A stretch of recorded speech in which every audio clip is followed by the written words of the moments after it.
Good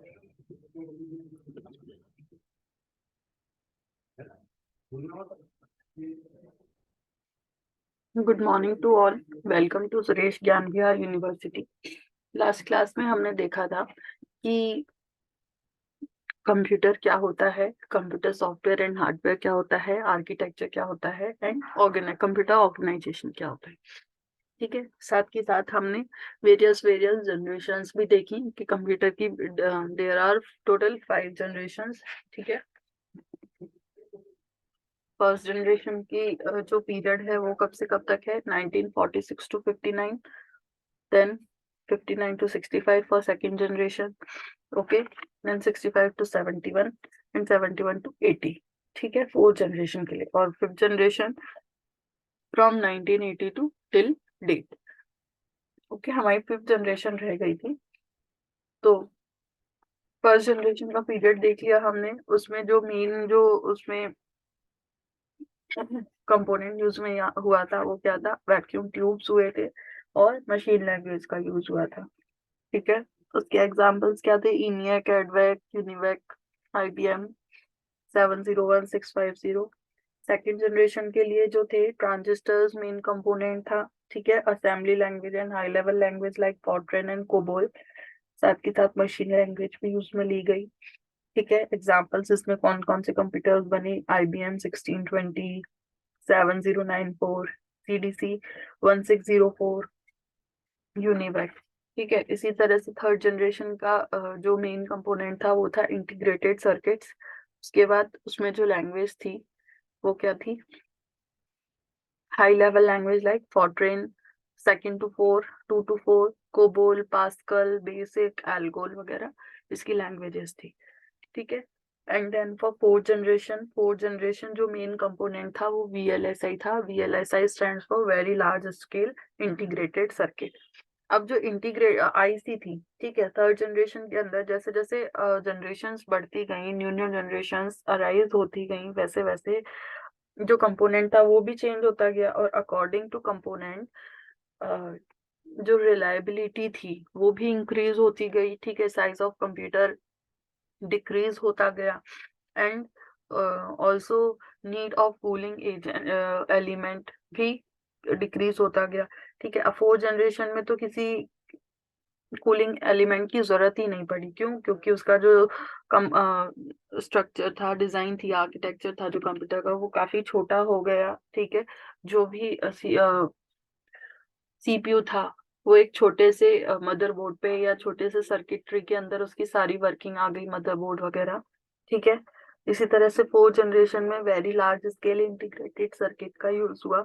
and then fifth generation के अंदर क्या है देख लेते हैं हम कि the period of fifth generation is 1980 to till date। Okay, in the fifth generation the VLSI technology became ultra large scale integration technology। ठीक है, फोर्थ जनरेशन में वीएलएसआई एंड फिफ्थ जनरेशन में यूएलएसआई। यूएलएसआई उसका अपर version होगा very large scale का, ultra large हो गया। ठीक है, resulting in the production of micro processor chips having 10 million electronic components. ठीक है, एक छोटी सी चिप के ऊपर 10 मिलियन इलेक्ट्रॉनिक कंपोनेंट्स को असेंबल किया जा सकता है। This generation is based on parallel processing hardware and AI. AI stands for artificial intelligence. Okay, parallel processing hardware। Parallel processing hardware का मतलब हो गया कि साथ ही एक एक टाइम में काफी सारे वर्किंग की जा सके।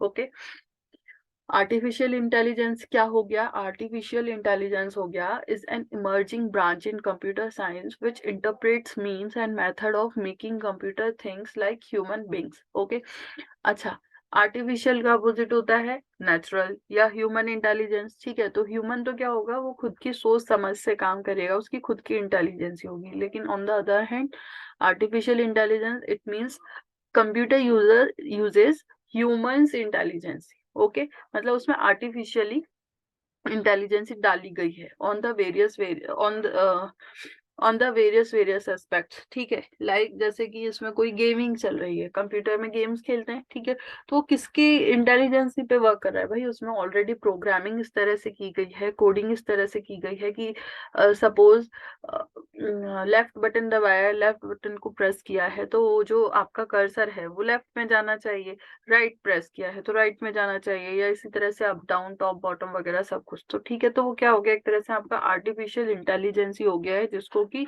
ह्यूमन बींग्स की इंटेलिजेंस के कंपैरिजन में बनाया गया है। Okay, all the high level languages like C, C plus plus, Java, dot net, JavaScript etcetera are used in this generation. Okay, इसमें सभी हाई लेवल लैंग्वेजेस को यूज में लिया गया है इस जनरेशन के अंदर।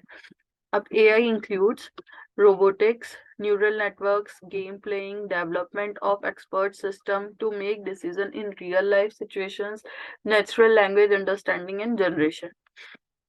ठीक है, रोबोटिक्स सभी को पता है आज के टाइम में काफी टॉप पर चलने वाली चीज है। ओके, देन न्यूरल नेटवर्क क्या हो गया? न्यूरल नेटवर्क हो गया जैसे कि ह्यूमन बॉडी जो होती है उसके अंदर न्यूरोलॉजी होती है, ठीक है, मतलब नर्व्स होती हैं, ठीक है, उसी के बेसिस पर न्यूरल नेटवर्क हो गया है कि जिस तरह से हमारी बॉडी, ह्यूमन बीइंग की बॉडी वर्क करती है, according to that, depending on that, आपका सिस्टम भी वर्क करे। ओके, गेम प्लेइंग हो ही गया हमारा, समझ में आ ही गया होगा। उसके बाद है development of expert systems to make decisions in real life situations. अब एक्सपर्ट सिस्टम क्या होता है? जो आर्टिफिशियल इंटेलिजेंस है उसमें एक बहुत बड़ा इंपॉर्टेंट टॉपिक है expert system. Now what is expert system? Expert system is like जैसे कि डॉक्टर्स होते हैं, ठीक है, डॉक्टर्स भी डिफरेंट डिफरेंट फील्ड में डिफरेंट डिफरेंट होंगे, ठीक है। लाइक बोन से रिलेटेड है तो ऑर्थोपेडिक हो गया, ठीक है। अगर इसी तरह से और भी चीज ले सकते हैं, ठीक है, डेंटिस्ट हो गया अगर आपका टीथ से रिलेटेड है। ओके, नर्व्स से रिलेटेड है तो न्यूरोलॉजिस्ट हो गया। तो वो अपने अपने फील्ड में एक्सपर्टाइज है, ठीक है, तो उन्हीं की तो इसी तरह से एक्सपर्ट सिस्टम बनाया जाता है on the basis of previous experiences of human being, ठीक है। तो मतलब जैसे कि टाइम बढ़ता जा रहा है, तो जैसे किसी को कोई प्रॉब्लम हुई है, लेट सपोज अभी लास्ट 2-3 ईयर से हम लोग कोरोना से परेशान है, ठीक है, तो आफ्टर 5-10 ईयर्स जो भी प्रीवियस एक्सपीरियंसेस हैं, जो भी स्टैटिक्स हैं 3-4 ईयर्स के, तो उनके बेसिस पर जो नेक्स्ट जनरेशन या नेक्स्ट जो भी डॉक्टर्स आएंगे वो उनके बेसिस पर उसका ट्रीटमेंट कर सकते हैं या उसका रिजोल्यूशन कर सकते हैं। तो इस तरह से एक्सपर्ट सिस्टम बनाया जाता है on the basis of previous experiences, ठीक है। जैसे गेम प्लेइंग होता है तो ये भी क्या हो गया, पहले ह्यूमन बीइंग खेल के देखेंगे, उसको सॉल्व करके देखेंगे कि हाँ कोई भी गेम है उसको किस तरह से प्ले किया जाएगा, ठीक है। तो उसके लिए एक्सपर्ट सिस्टम हो गया कि कोई भी आगे चलने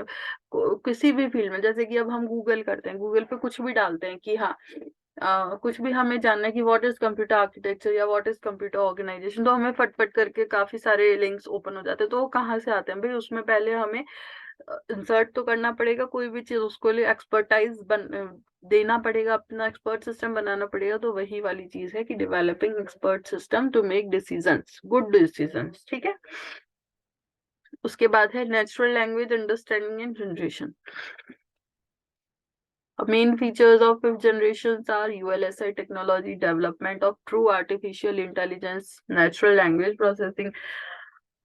नेचुरल लैंग्वेज क्या हो गया कि ह्यूमन अंडरस्टैंडेबल लैंग्वेज को कंप्यूटर अंडरस्टैंडेबल लैंग्वेज में easily and comfortably and completely convert करना, प्रोसेस करना। Okay, advancement in parallel processing, super conductor technology, more user-friendly interfaces with multimedia features, availability of very powerful and compact computers at cheaper rates।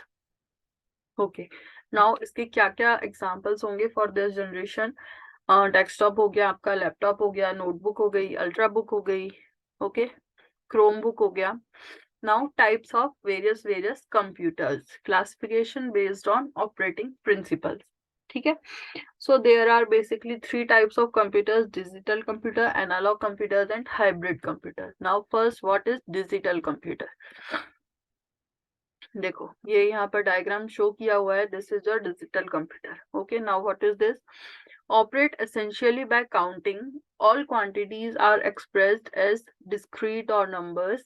Digital computers are useful for evaluating arithmetic expressions and manipulating of data, such as preparation of bills, lasers, solution of simultaneous equations, etc. Okay.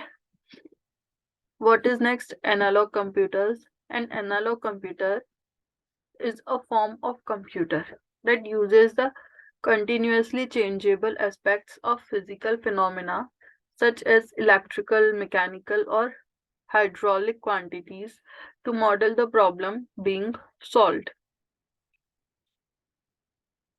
In contrast, digital computers represent varying quantities symbolically as their numerical values change.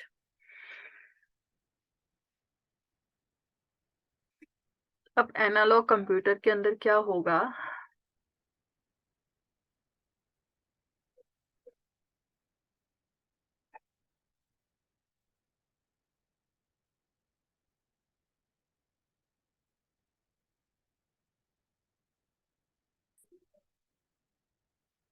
देखो, analogue computer में होता है,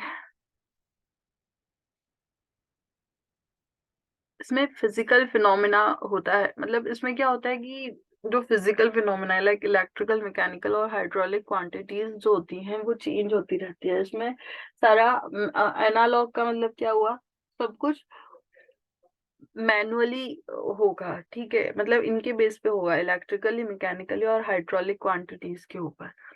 ठीक है। Digital computers represent varying quantities symbolically as their numeric. अब digital computer के अंदर सारा न्यूमेरिक वैल्यूज पे होता है, सिंबॉलिक होता है। ठीक है, तो उसमें इलेक्ट्रिकल, मैकेनिकल वगैरह पे इन पे डिपेंडेंसी ज्यादा नहीं होती है।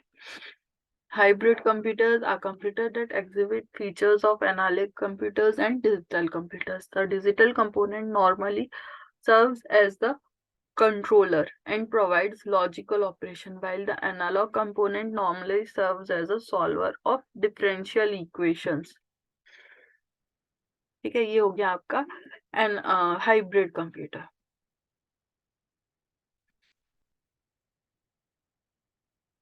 Classification: digital computer based on size and capability. Based on size and capability, computers are broadly classified into. अब डिजिटल कंप्यूटर जो आज के टाइम में हम लोग जो कंप्यूटर्स यूज में ले रहे हैं वो है आपका डिजिटल कंप्यूटर्स। ठीक है, तो अब इसमें कितनी कितनी कौन कौन सी कैटेगरीज में से डिवाइड किया गया है। So first is micro computers या पर्सनल कंप्यूटर्स। ठीक है,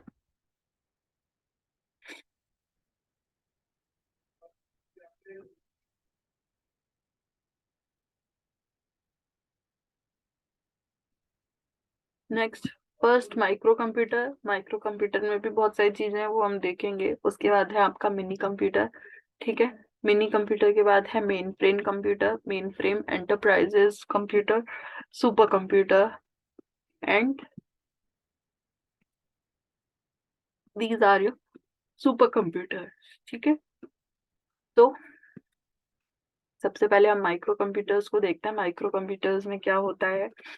A microcomputer is the smallest general purpose processing system. The older PC started 8-bit processor with speed of 3.7 MB and current PC 64-bit processor with speed of 4.66 GB. ठीक है, older PC started with 8-bit processor with speed of 3.7 MB and now 64-bit processor with 4.66 GB. ठीक है, for example, IBM PCs, Apple computers, etc. Up now, microcomputers can be classified into two types: desktops and portable. ठीक है, the difference is portables can be used while traveling, whereas desktops computer cannot be carried around. उनको तो भाई एक जगह रख के ही use में लिया जाएगा। अब डिफरेंट पोर्टेबल कंप्यूटर्स क्या होंगे? आपका laptop, notebooks, palm top, wearable computers. So this first है लैपटॉप। लैपटॉप तो हमको पता ही है, सभी यूज करते हैं आज के टाइम में। तो the computer is similar to a desktop computer but the size is smaller. They are expensive than desktop. The weight of laptop is around 3 to 5 kg. Okay, इनमें कुछ ज्यादा समझने का नहीं है, सिर्फ इनका साइज के अकॉर्डिंगली ये इनका वेरी होगी, ठीक है। Now, notebook. These computers are as powerful as desktop, but the size of these computers are comparatively smaller than laptop and desktop. ये जो आपका नोटबुक होता है वो आपका लैपटॉप से भी छोटा होता है, ठीक है। The weight is 2 to 3 kg. They are more costly than laptop. Okay. palm top क्या हो गया, ये यहाँ पे डायग्राम में शो है, ठीक है, जो कि हाथ में ही आ जाए, ठीक है। पाम पाम मतलब क्या होता है, आपका हाथ, हैंड, हैंड मीन्स हथेली, ठीक है। तो जो कि आप हैंड में, जैसे कि फोन्स होते हैं आजकल, फोल्डेबल फोन्स भी यूज में आने लगे हैं, तो exactly like that they are called palm top, ठीक है। So they are also called a personal digital assistant, PDA are like your palm tops, ठीक है, personal digital assistant. These computers are small in size, they can be held in hands, it is capable of doing word processing, spreadsheets and handwrite recognition, game playing, faxing and pay, मतलब सब काम कर सकते हैं ये भी, ठीक है। These computers are not as powerful as desktop computers, for example 3Com Palm V, ठीक है। Now what are wearable computers, wearable computer जैसे कि ये डायग्राम में दिखाया गया है, वियरेबल मतलब जो कि पहन सकते हैं।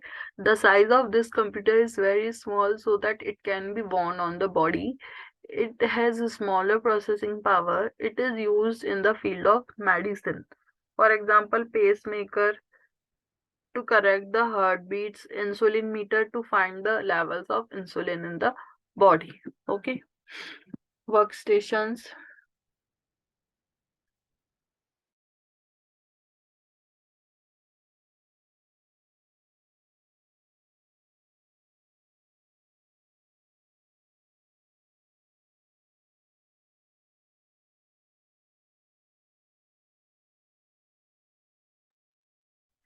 workstation. It is used in large, high-resolution graphics screen built in network support, engineering applications like CAD, CAM, software development, desktop publishing. ठीक है।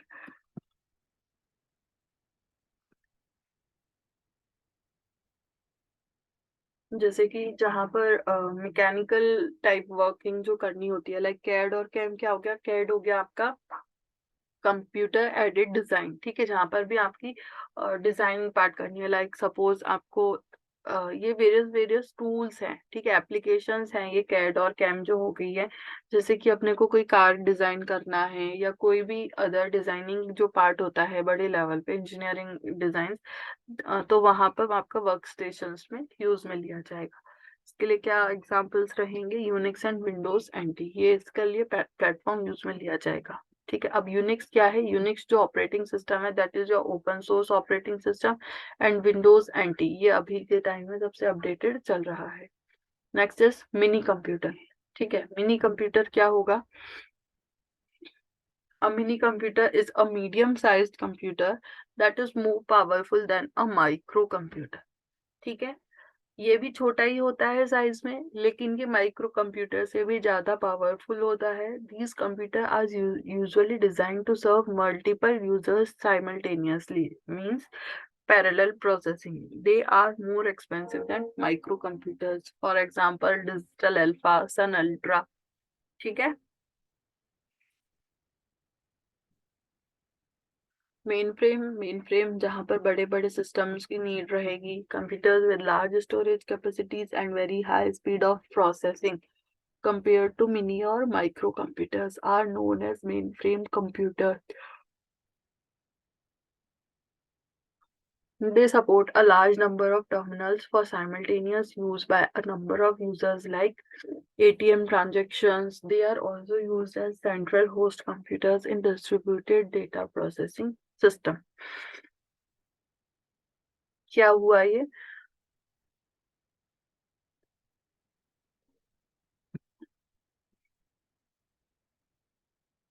जो मेन फ्रेम या एंटरप्राइज कंप्यूटर्स है, तो ये बड़े बड़े ऑर्गेनाइजेशंस में यूज में होता है, जहाँ पर बहुत डेटा को सेव करना होता है, स्टोरेज कैपेसिटीज जहाँ पर हाई नीडेड हो, ठीक है।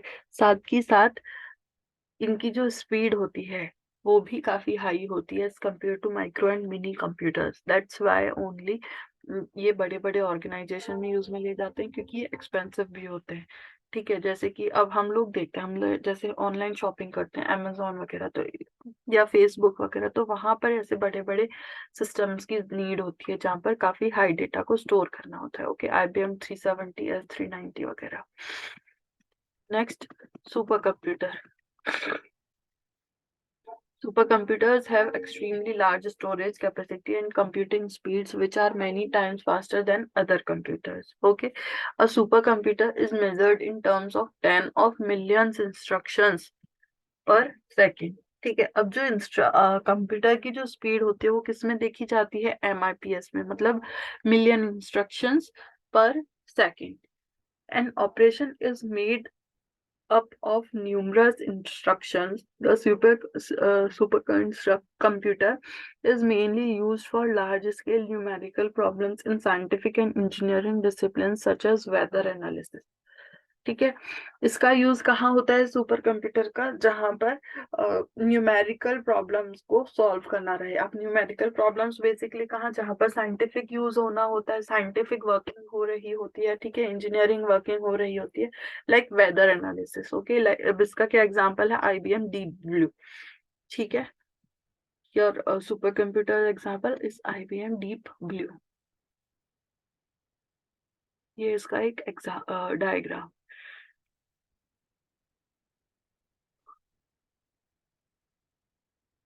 A classification of computer based on microprocessor. So there are basically two types of computers depending on the processing. Sequential computers and parallel computer. ठीक है, फर्स्ट इज sequential. Sequential का क्या मतलब हुआ? Any task complete in sequential computers is with one microcomputer only. Most of the computers we see are sequential computer where in any task is completed sequentially, instruction after instruction from the beginning to the end. Okay. And what is parallel computer? The parallel computer is relatively fast. New types of computers that use a large number of processors. The processors perform different tasks independently and simultaneously, thus improving the speed of execution of complex programs dramatically.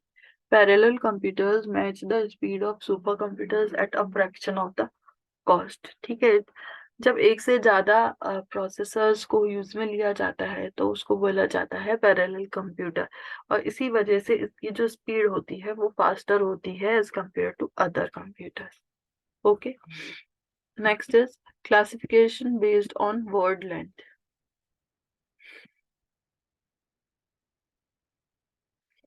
इसके अंदर क्या है? A binary digit is called bit. ठीक है, binary digit क्या होंगी हमारी? Zero and bit, zero and one, तो उनको बाइनरी डिजिट बोला गया है। बाइनरी डिजिट को शॉर्ट में बोला जाता है bit. A word is a group of bits which is fixed for a computer. ठीक है, the number of bits in a word determines the representation of all characters in these many bits. Word length lies in the range of 16 bit to 64 bits or most computers of today.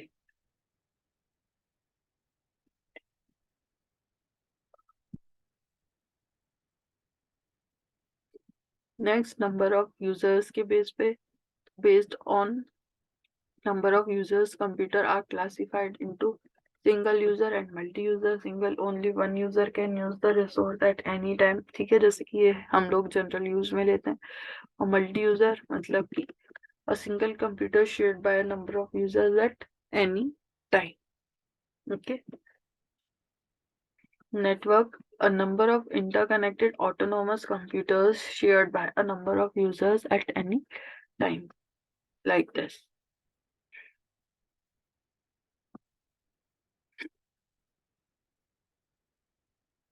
Now, computer types: personal computers, notebook computer, workstations, enterprise, supercomputers.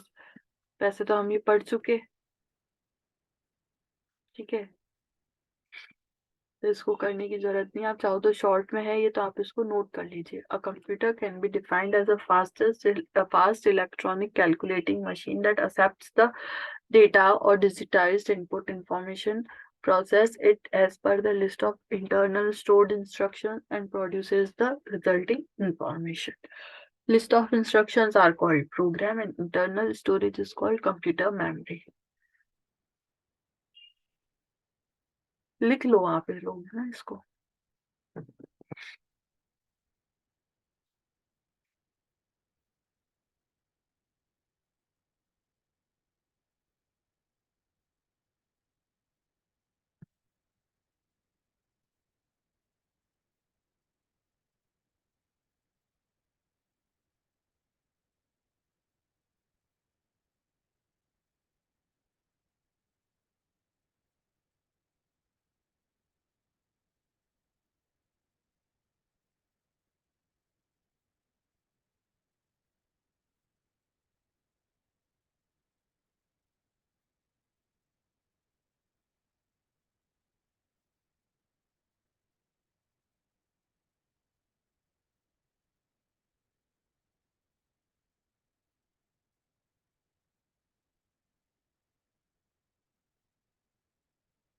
ये नीचे का भी note down करते चलना, different types of computer.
ठीक है, लिख लिया होगा सभी ने। Personal computers, notebook computers, work stations, enterprise systems and super computer.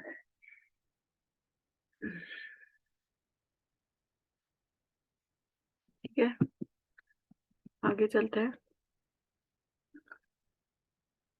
Basic terminology. अब इसमें कई सारे वर्ड्स हैं जिनके बारे में कई बार हमें नहीं पता होता है, ठीक है, तो उनका क्या मतलब होता है देख लेते हैं।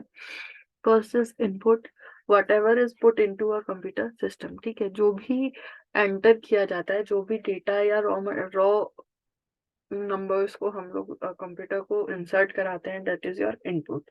Next is data, refers to the symbols that represent facts, objects and ideas। ठीक है, वही जो भी हम लोग उसको इंसर्ट कराते हैं कंप्यूटर में, that is your data.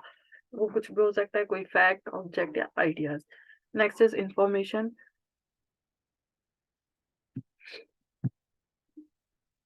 Information क्या हुआ आपका, the result of the computer storing data as bits and bytes, the words, numbers, sounds and graphics. ठीक है, जो प्रोसेस्ड फॉर्म में जो डेटा हमें मिलता है, दैट इज कॉल्ड इंफॉर्मेशन। ठीक है, output consists of the processing results produced by the computer, processing manipulation of the data in many ways। मतलब जो भी हमने डेटा दिया है, इंसर्ट कराया है या इनपुट दिया है, उस पे जो भी वर्किंग की जाती है उसको प्रोसेसिंग बोलते हैं। memory, area of computer that temporarily holds data waiting to be processed, stored और आउटपुट। अब जो मेमोरी है, ठीक है, मेमोरी भी डिफरेंट डिफरेंट टाइप्स की होती है, लेकिन हम यहाँ पर देख लेते हैं कि area of the computer that temporarily holds data waiting to be processed, stored and और output. Okay,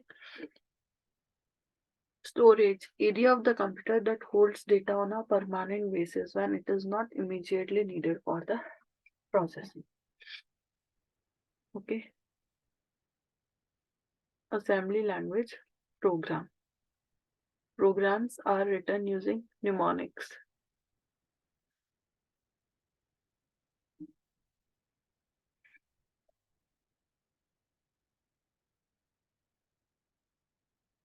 Mnemonic instruction will be in the form of English like form. ठीक है, जैसे कि हमें सपोज a प्लस बी करना है, ठीक है, तो हम हमारी जनरल लैंग्वेज में क्या करते हैं, एडिशन का प्लस का साइन लगा देते हैं। लेकिन अगर निमोनिक्स की बात करें तो जो कंप्यूटर समझता है वो प्लस का साइन नहीं, अगर असेंबली लैंग्वेज की बात करते हैं, निमोनिक्स की बात करते हैं, तो वहाँ पे हम साइन यूज में नहीं लेंगे। वहाँ पे हम अगर एडिशन परफॉर्म कराना है तो उसमें ए डबल डी एड लिखा जाएगा। सपोज ए प्लस डी लिखना है, रजिस्टर आर रजिस्टर्स की बात करें तो R1 एंड R2 अगर टू रजिस्टर्स हैं तो हम उसके लिए राइट करेंगे। डिफरेंट डिफरेंट लैंग्वेजेस का रिटर्न राइट करने का पैटर्न डिफरेंट डिफरेंट होता है। लाइक अगर हम लोग एक नॉर्मल बात करें तो क्या होगा, add A double D comma R1 comma R2। It means R1 का जो भी डेटा है वो ऐड हो जाए R2 के डेटा में। रजिस्टर्स हैं ये R1 R2, ठीक है, तो रजिस्टर R1 का जो डेटा है वो ऐड हो जाए R2 के डेटा के साथ, साथ के साथ जो आउटपुट आएगा वो कहाँ से हो जाए, R2 के डेटा में। ओके, R2 रजिस्टर में, सॉरी। ओके, तो ये सारा हो गया, ये इस तरह से वर्क हो गया आपका निमोनिक्स का। देन असेंबलर, असेंबलर क्या होगा आपका, कन्वर्टर होता है एक तरह से, मतलब इस a software which converts ALP, ALP मतलब कि असेंबली लैंग्वेज प्रोग्राम को मशीन लैंग्वेज के अंदर कन्वर्ट करता है। ठीक है, high level language programs written using English like statements. ठीक है, कंपाइलर क्या होगा, हाई लेवल लैंग्वेज को मशीन लैंग्वेज में कन्वर्ट करेगा। ठीक है, interpreter converts high level language to machine language line by line. ठीक है, जो कंपाइलर होता है वो तो कंप्लीट एक साथ कंपाइल करता है, कन्वर्ट करता है, लेकिन जो इंटरप्रेटर होता है वो लाइन वाइज करता है। ठीक है, then system software, system software क्या हो गया, program routines which aid the user in the execution of program, for example assemblers and compilers, जो कि needed है किसी भी काम को करने के लिए। operating system collection of routines responsible for controlling and coordinating all the activities in a computer system। मतलब इसको इस तरह से भी समझ सकते हैं कि किसी भी हार्डवेयर को यूज में लेने के लिए जो एसेंशियल सॉफ्टवेयर होता है that is your operating system. ठीक है, कंप्यूटर्स हैज, अच्छा आप इनको अगर लिखना चाहें तो आप इनको भी नोट डाउन कर सकते हैं क्योंकि ये काफी इंपॉर्टेंट होती हैं ये भी terms.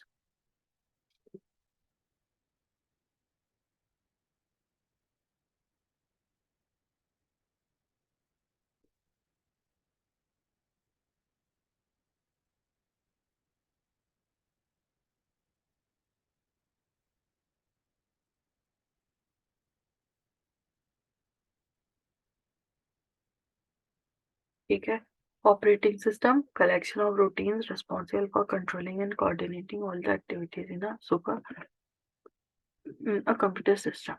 Now next is computers has two kinds of components. First is hardware and software. Hardware consists of its physical device like computer, CPU, memory, bus, storage devices. ठीक है, and software consisting of program. It has operating system, applications and utility software.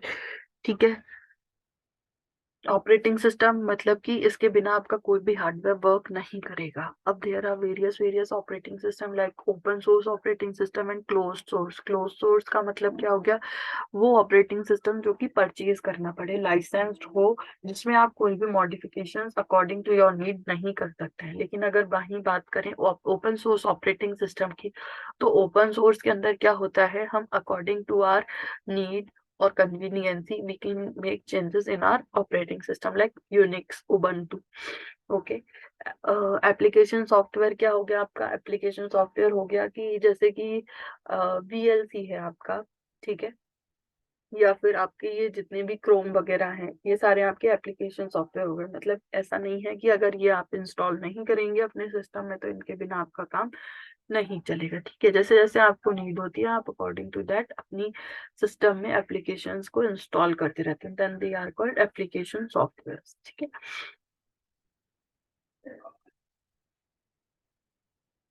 Utility भी एक तरह से वही हो गया। Okay, next is functional unit. Now what is functional unit? ठीक है,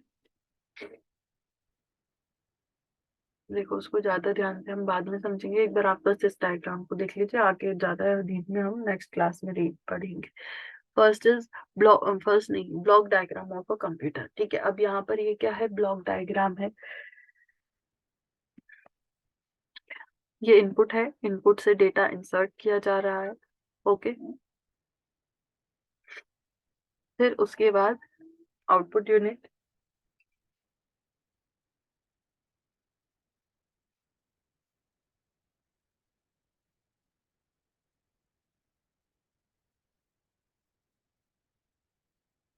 ठीक है, ये आपका यहाँ पर हो गया इनपुट यूनिट,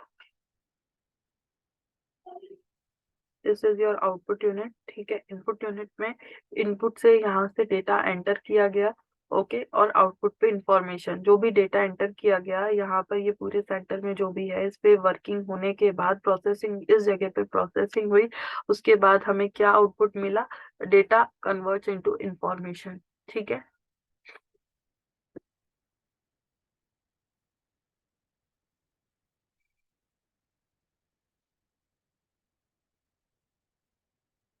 अब बीच में क्या है? चलो अब बीच में देखते हैं हम। सेंटर में है secondary storage, primary storage, control unit and arithmetic logical unit. अब देखो दो चीजें हैं, एक स्टोरेज, स्टोरेज यूनिट है, स्टोरेज यूनिट इज दिस, ठीक है, and control unit is down side, okay. अब देखते हैं सबसे पहले अपना स्टोरेज यूनिट, ठीक है। स्टोरेज यूनिट में दो चीजें आई हैं आपका, primary storage and secondary storage. इसको आप मेमोरी की तरह से भी ले सकते हैं जो स्टोरेज यूनिट है। और दूसरा है central processing unit, that is your CPU, ठीक है। सीपीयू के अंदर क्या क्या चीजें आई हैं आपका? Control unit, that is CU, and arithmetic and logical unit. अब एएलयू या अरिथमेटिक एंड लॉजिकल यूनिट क्या हो गया आपका? एएलयू या अरिथमेटिक लॉजिक हो गया है आपका कि कोई भी मैथमेटिकल या फिर कंपैरिजन करने वाले जितने भी क्वेश्चंस होंगे, मतलब जितने भी वर्किंग होगी वो सारी किसके थ्रू होगी? एएलयू के थ्रू होगी, और कंट्रोल्ड मैनर में होगी by the use of control unit, ठीक है। वो सारे वर्किंग के ऊपर कंट्रोल रखता है अपना कि भाई सारा प्रॉपर तरीके से हो तो रहा है ना। और प्राइमरी और सेकेंडरी स्टोरेज तो हम शुरू से पढ़ते आ रहे हैं, memory, primary memory, secondary memory, ठीक है। तो वो वाली चीज है। तो ये ओवरऑल पूरा क्या कहलाएगा हमारा? ये कहलाएगा हमारा कंप्यूटर, जिसमें इनपुट आ गया, आउटपुट आ गया, आपका मेमोरी आ गई एंड सीपीयू आ गया, ओके।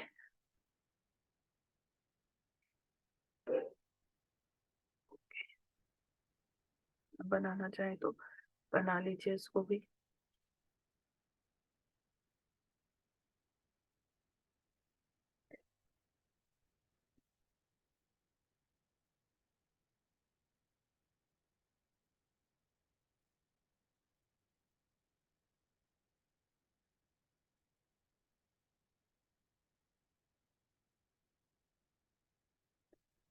कर लीजिए आप ड्रॉ।